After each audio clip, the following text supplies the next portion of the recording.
राजस्थान की सियासत में 17 दिसंबर का दिन कांग्रेस के नाम रहा। नेशनल हेराल्ड मामले को लेकर केंद्र सरकार के खिलाफ कांग्रेस ने खुला मोर्चा खोलते हुए जयपुर की सड़कों पर शक्ति प्रदर्शन किया। जैसे ही दिल्ली की राउत एवेन्यू कोर्ट से फैसला आया, कांग्रेस ने इसे सिर्फ कानूनी नहीं बल्कि राजनीतिक और वैचारिक लड़ाई का अहम पड़ाव बताते हुए बीजेपी पर तीखा हमला बोला। कांग्रेस नेताओं का कहना है कि यह फैसला उन आरोपों को कमजोर करता है जिनके सहारे केंद्र सरकार सालों से विपक्ष को घेरने की कोशिश कर रही थी।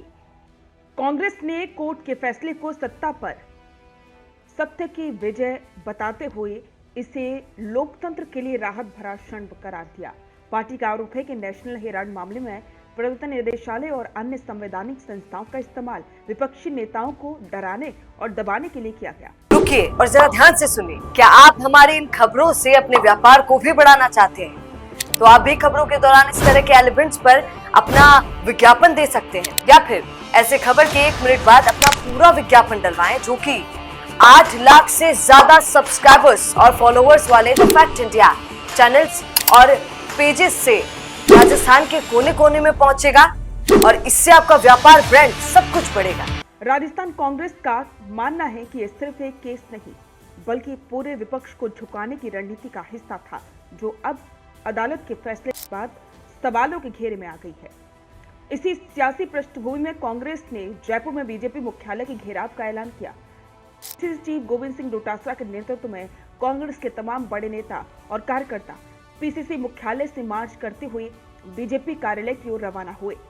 नारे थे संविधान बचाओ, लोकतंत्र बचाओ और संस्थाओं का दुरुपयोग बंद करो। हालांकि पुलिस ने कांग्रेस कार्यकर्ताओं को शहीद स्मारक पर ही रोक लिया। इसके बाद माहौल और गर्मा गया। कांग्रेस नेताओं ने वहीं धरना दिया और गिरफ्तारी देने का ऐलान कर दिया। प्रदर्शन के दौरान पीसीसी चीफ गोविंद सिंह डोटासरा, नेता प्रतिपक्ष टीकाराम जूली, विधायक रफीक खान, विधायक अमीन कागजी, पूर्व मंत्री प्रताप सिंह और धर्मेंद्र राठौड़ समेत कई कांग्रेस नेताओं ने प्रतीकात्मक गिरफ्तारी दी। डोटासरा ने गिरफ्तारी से पहले कहा, जब बीजेपी डरती है तब वो एजेंसियों का सहारा लेती है, लेकिन कांग्रेस डरने वाली नहीं है। हम संविधान और लोकतंत्र की रक्षा के लिए सड़क से संसद तक लड़ेंगे।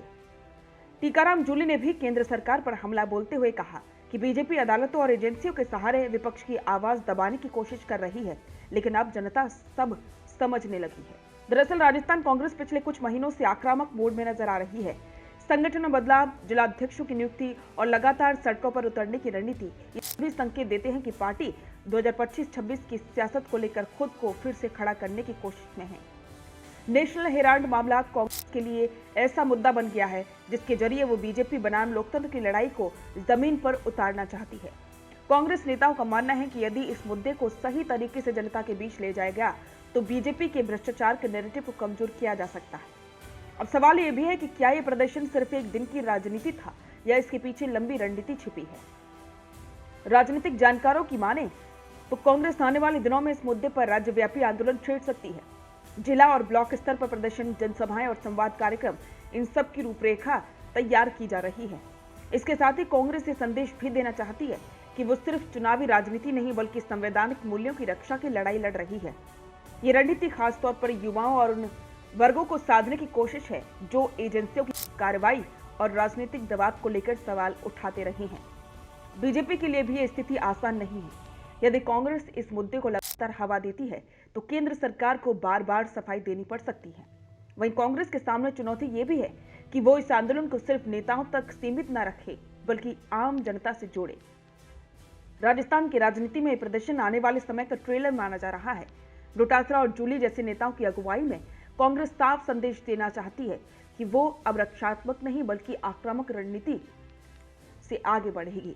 नेशनल हेराल्ड मामले को लेकर जयपुर में हुआ यह प्रदर्शन सिर्फ एक विरोध नहीं बल्कि राजस्थान कांग्रेस की नई सियासी दिशा का संकेत है।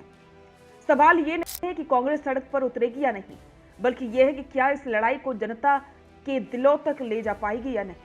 आने वाले महीने तय करेंगे कि यह आंदोलन कांग्रेस के लिए राजनीतिक संजीवनी बनता है या फिर एक और सियासी शोर बनकर रह जाता है। बिजनेस अच्छा हो सकता है, लेकिन अगर नाम नहीं दिखा तो पहचान कैसे बनेगी?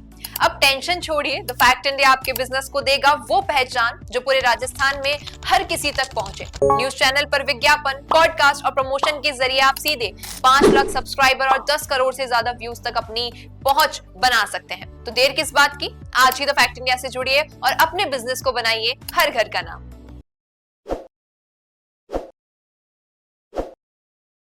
ताज़ा खबरों के लिए विजिट करें द फैक्ट इंडिया की वेबसाइट और डाउनलोड करें द फैक्ट इंडिया ऐप।